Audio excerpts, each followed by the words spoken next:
Selamat pagi anak-anak, berjumpa kembali dengan Ibu Rita dalam pembelajaran tema 3, sehat itu penting, subtema 3, cara memelihara kesehatan organ peredaran darah manusia. Hari ini Rabu 27 Oktober 2021. Anak-anak, bagaimana kabar kalian? Ibu harap kalian semua dalam keadaan sehat dan pagi ini sudah siap untuk mengikuti pembelajaran ya, sudah sarapan dan semua sudah dipersiapkan untuk mengikuti pembelajaran. Baik anak-anak, sebelum pembelajaran kita mulai, mari kita awali dengan doa terlebih dahulu. Dalam nama Bapa dan Putra dan Roh Kudus, amin.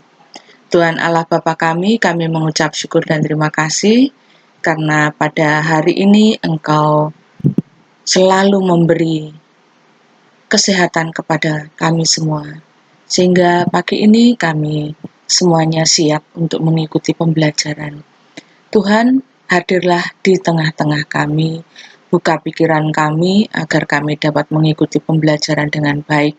Singkirkan segala sesuatu yang akan menghalangi fokus kami dalam mengikuti pembelajaran. Semua ini kami mohon dengan perantaraan Kristus Tuhan kami, amin. Dalam nama Bapa dan Putra dan Roh Kudus, amin. Baik anak-anak, pembelajaran kita karena kita masih di tema yang sama, tema yang keempat, subtema yang ketiga, maka kompetensi dasarnya masih sama, KD 3.6, KD 4.6 untuk bahasa Indonesia dan KD 4.4 untuk SPDB. Baik, kita akan mulai dengan indikatornya. Yang pertama kita akan menganalisis pantun, kemudian menemukan makna pantun, menemukan amanat pantun, membuat pantun, dan menjelaskan proses pembuatan batik. Adapun tujuan pembelajarannya, pertama, melalui penjelasan guru, siswa dapat menganalisis isi pantun yang disajikan dengan benar. Yang kedua, melalui penjelasan guru, siswa dapat menemukan makna dari pantun yang disajikan dengan benar. Yang ketiga, melalui penjelasan guru, siswa dapat menemukan amanat dari pantun yang disajikan dengan benar. Yang keempat, melalui penjelasan guru, siswa dapat membuat pantun nasihat dengan benar. Dan yang kelima, melalui kegiatan menyaksikan video, siswa dapat menjelaskan proses pembuatan batik dengan benar, dengan lancar ya. Nah, anak-anak, pantun adalah suatu karya sastra lama yang terdiri atas 1 bait dan 4 baris bersajak api-api. Pantun memiliki struktur ya yang terdiri atas sampiran dan isi. Sampiran berfungsi menyiapkan rima atau irama yang dapat membantu pendengar memahami isi pantun.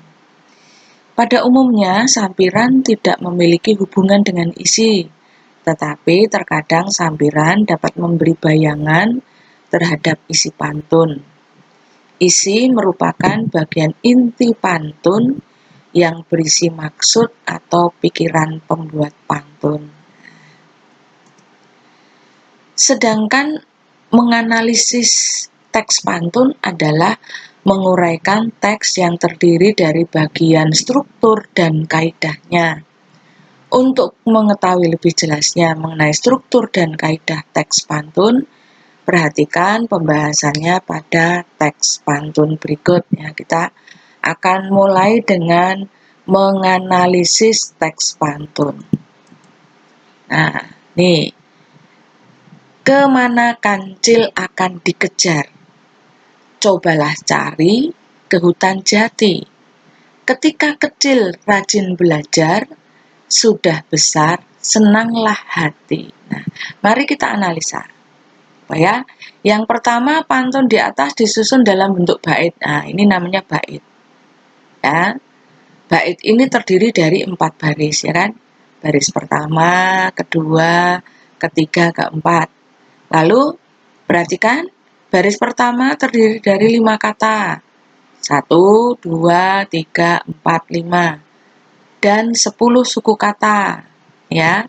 1, ke, mana, itu 3, kancil, 5, akan, 7, dikejar, 3 ya, 10. Bersajak A, ya, baris pertama ini bersajak A dengan bunyi akhir jar. Nah, ini baris 1 ini adalah sampiran. Kemudian baris 2 terdiri dari 5 kata dan 10 suku kata.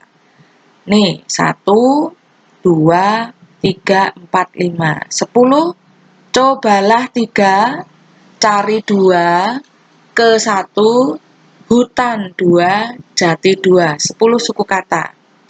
Bersajak B. Nah, bunyi akhirnya I. Ya, ini juga sampiran. Kemudian baris ketiga terdiri dari 4 kata dan 10 suku kata. 1, 2, 3, 4. 10 suku kata. Ketika, kecil, rajin belajar. 10 suku kata. Ya. Bersajak A. Bunyinya jar sama dengan baris 1. Nah, ini baris ketiga ini sudah mengandung isi. Kemudian baris keempat terdiri dari 4 kata. 1, 2, 3, 4. Dan 9 suku kata. Sudah besar, senanglah hati. Nah, 9 ya. Nih, bersajak B. Bunyi akhirnya I. Dan mengandung isi. Teks pantun di atas berisi nasihat. Nah, ini isinya nasihat, rajin belajar, termasuk jenis pantun nasihat ya. Ini. Jadi perhatikan baris pertama dan baris ketiga ini bersajak. Ya. A di sini bukan bunyinya akhir A, tetapi bunyi baris 1 dan baris 3 ini sama. Baris 2 dengan baris 4 sama, ya. Ini namanya menganalisa, ya. Oke. Berikutnya, isi atau makna pantun adalah tujuan dibuatnya pantun tersebut. Tadi baris 3 dan 4 adalah isi pantun. Isi atau makna pantun itu adalah tujuan. Apa tujuan pantun itu dibuat? Ya. Coba perhatikan contohnya. Menyimpan barang di dalam kantong. Jangan lupa kantongnya diikat. Olahraga teratur bukan omong kosong. Peredaran darah lancar, tubuh sehat. Nah, isi atau makna pantun tersebut adalah berolahraga dengan teratur, peredaran darah lancar, dan tubuh menjadi sehat. Ya, dari baris 3 dan 4 ini adalah isinya. Kemudian amanat pantun adalah pesan atau nasihat yang disampaikan melalui pantun. Contohnya, contoh pantunnya ya.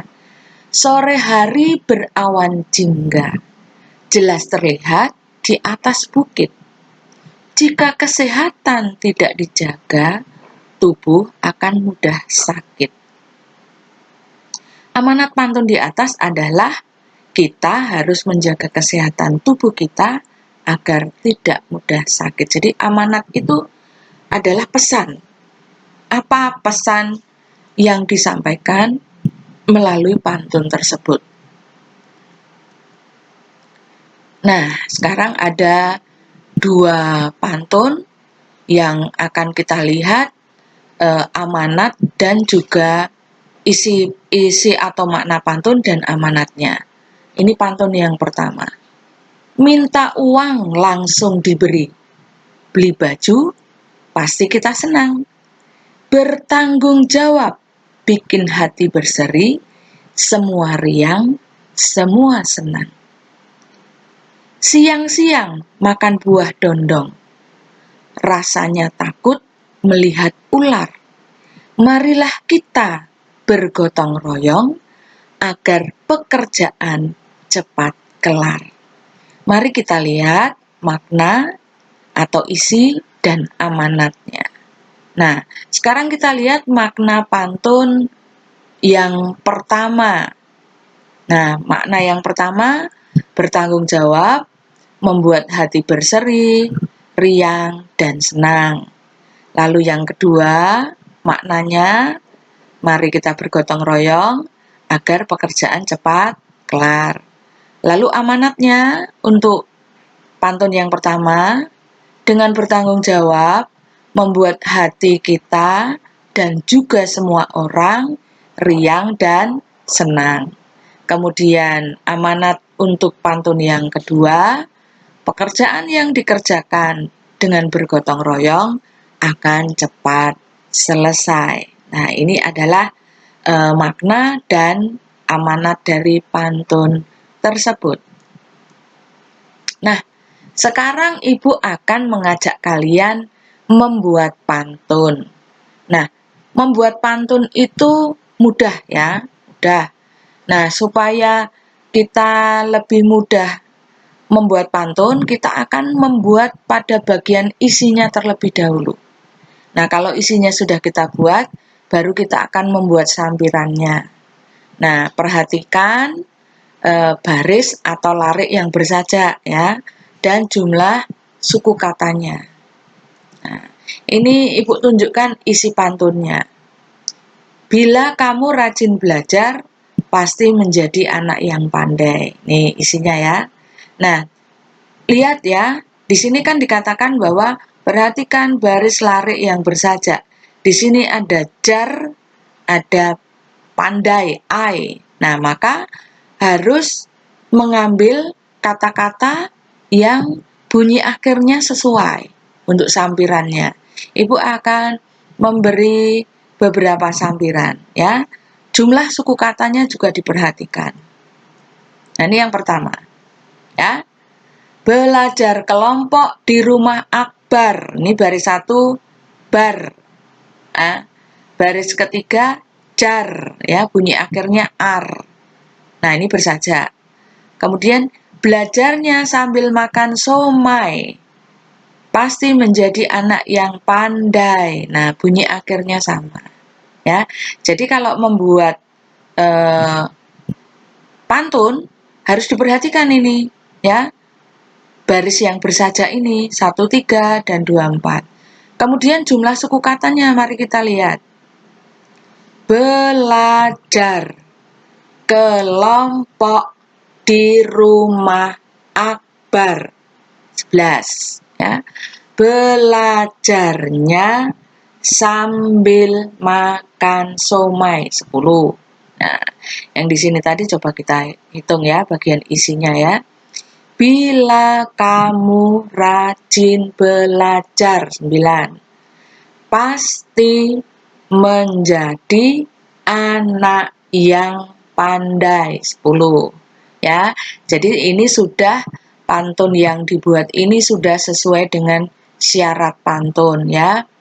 4 baris ya, 1 baitnya, kemudian 1 dan 3 bersajak, 2 dan 4 bersajak. Berarti ini AB-AB. Jumlah suku katanya 8 sampai 12 suku kata. Ini sampiran yang pertama. Coba kita lihat yang kedua. Sore-sore membeli sayur di pasar. Nah, ar ya. Membawa tas sekali pakai. Ai. Nah, coba kita hitung. Sore-sore membeli sayur di pasar 12. Membawa tas sekali pakai 9 ya. Sesuai. Kita coba lagi sampiran berikutnya. Semangka buah yang segar. Ya, ar. Dimakan bersama di pinggir pantai. Ai ya. Coba kita hitung. Semangka buah yang segar 8. Dimakan bersama di pinggir pantai 11 ya. Jadi ini contoh pantun yang Ibu buat ya, dan semua sudah sesuai dengan aturan syarat pembuatan pantun ya. Jadi ini kita buat isinya dulu, Kalau sudah kita buat isinya terlebih dahulu, maka kita akan mudah membuat sampirannya. Sampiran ini tidak selalu berkaitan dengan isi ya. Kita boleh mengambil yang lain ya. Yang penting nanti aturannya sajaknya AB-AB ya. Kemudian jumlah suku katanya harus 8 sampai 12 suku kata. Gitu ya untuk membuat pantun. Ibu rasa kalian pasti bisa ya. Baik, kita akan lanjutkan dengan SPDP. Ini adalah proses pembuatan batik tulis. Nah, ini ada alamat website ya, YouTube. Maaf, bukan website, alamat YouTube yang bisa nanti kalian lihat untuk proses pembuatan batik tulis ya. Jadi pembuatan batik tulis itu melalui proses yang tidak mudah dan dilakukan dengan teliti serta telaten tahap demi tahap. Nah, coba sekarang kita lihat tahapannya. Ini yang pertama ya, membuat desain batiknya ya. Langkah pertama adalah membuat molani, membuat pola ya, atau disebut desain batik. Desain batik dibuat sesuai dengan kreativitasmu, terserah kamu mau menggambar apa. Kalau mau mengikuti desain yang sudah ada, itu bisa membuat motif batik tradisional. Bila menggunakan motif tradisional yang sudah ada 2 jenis yang bisa digunakan, yaitu motif klasik yang berbentuk simbol-simbol, yang kedua motif pesisiran yang biasanya berbentuk bunga, kupu-kupu ya, biasanya flora, fauna gitu ya. Membuat molani ini biasanya menggunakan pensil yang langsung digambar di atas kain. Ini pakai pensil ya. Ini namanya molani atau membuat desain batik. Langkah yang kedua, melukis di kain. Setelah membuat molani, tebalkan ya motif tadi menggunakan lilin yang sudah dicairkan. Nah, pada tahapan ini akan menggunakan canting, ini cantingnya. Ini lilinnya ya. Ya, lilinnya. Nah, istilahnya dikandangi atau dicantangi. Istilah melukis di kain pakai canting ini dikandangi atau dicantangi. Kemudian langkah yang ketiga, tahap ketiga, menutup bagian putih. Nah, tahap selanjutnya adalah menutup bagian putih menggunakan lilin. Maksud bagian putih adalah bagian yang nantinya tidak akan kita warnai, ya. Canting yang digunakan pada tahapan ini adalah canting yang halus, sedangkan untuk bagian yang besar digunakan canting kuas. Tujuan dari proses ini adalah agar saat dilakukan pewarnaan, menggunakan pewarna, lapisan yang diberi lilin tidak terkena warnanya. Ya, kadang suka merembes gitu ya. Baik, langkah yang berikutnya keempat, pewarnaan kain. Proses pewarnaan pertama ini dilakukan pada bagian yang tidak tertutup oleh kain. Celupkan kain yang sudah diberi lilin ke dalam pewarna tertentu. Setelah itu dikeringkan dengan cara dijemur. Kemudian langkah yang kelima, melukis kembali dengan canting. Setelah kain kering kembali, selanjutnya adalah melukis kembali kain menggunakan canting. Tujuan dari tahapan ini adalah agar mempertahankan warna pada tahap pewarnaan pertama. Setelah itu, celupkan ke pewarna kedua atau tahap pewarnaan kedua. Tahap yang keenam, menghilangkan lilin. Setelah pewarnaan kedua selesai, kamu bisa mulai menghilangkan lilin yang menempel pada kain. Caranya adalah dengan mencelupkan kain pada air yang sudah dipanaskan di atas tungku. Ya, dicelupkan saja, bukan direbus ya. Lalu yang langkah ketujuh, membatik lagi. Setelah kain bersih dari lilin dan sudah kering, dapat melakukan lagi proses membatik menggunakan lilin. Tujuannya agar mempertahankan warna pada pewarnaan pertama dan kedua. Proses melelehkan atau membuka dan menutup lilin ini bisa dilakukan berulang kali tergantung seberapa banyak warna yang ada di kain batik nantinya. Ya. Jadi mau berapa warna itu bisa dilakukan berulang-ulang. Kemudian langkah ke-8 ini namanya ngelorot. Tahap ngelorot adalah tahap merebus kain yang sudah berubah warnanya menggunakan air panas. Tujuan ngelorot ini adalah untuk menghilangkan lapisan lilin sehingga motif yang sudah dibuat pada kain akan terlihat dengan jelas. Nah, kalau sudah proses ngelorot, kemudian mencuci kain batik ya, semua tahapan selesai, mencuci kain batik dan menjemurnya sampai kering. Setelah kering, kain batik bisa digunakan. Itulah tahap-tahap dalam pembuatan batik tulis. Nah, anak-anak, tadi Ibu sudah menjelaskan mengenai pantun ya, ada menganalisis pantun, ada makna pantun, amanat pantun, membuat pantun. Nah, sekarang ini tugas kalian. Ya, tugas kalian ada 3, perhatikan. Yang nomor 1, di sini ada contoh pantunnya, lalu kalian menjawab pertanyaan ABCD ini. Ya.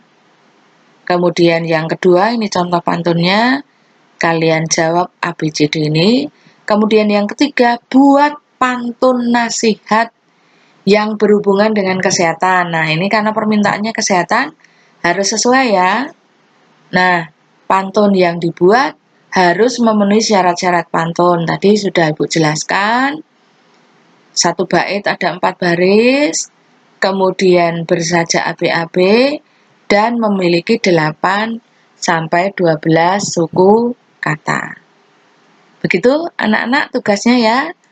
Tolong tugas-tugas dikerjakan dengan sungguh-sungguh ya, dan juga jangan menumpuk tugas supaya tugasnya tidak banyak, kamu sendiri yang akan repot mengejarnya. Karena setiap hari kita selalu belajar, maka tugas itu akan ada setiap hari. Usahakan anak-anak setiap hari juga mengumpulkan tugas sama seperti ketika menerima tugas. Ya, demikian anak-anak pembelajaran kita. Mari kita tutup dengan berdoa. Dalam nama Bapa dan Putra dan Roh Kudus. Amin. Terima kasih Tuhan, Engkau telah menyertai kami dalam pembelajaran kami pada pagi hari ini. Tuhan, sudah banyak yang kami pelajari dalam pertemuan kali ini. Semoga apa yang kami pelajari menambah wawasan kami, menambah ilmu kami, dan kami juga dapat menyelesaikan apa yang menjadi tugas-tugas kami. Semua ini kami mohon dengan perantaraan Kristus Tuhan kami. Amin. Santo Carolus Borromeus, doakanlah kami. Bunda Elizabeth, doakanlah kami. Bunda Maria Bintang Samudra, doakanlah kami. Amin. Dalam nama Bapa dan Putra dan Roh Kudus. Amin. Terima kasih anak-anak atas perhatiannya. Sampai jumpa kembali dalam pembelajaran berikutnya.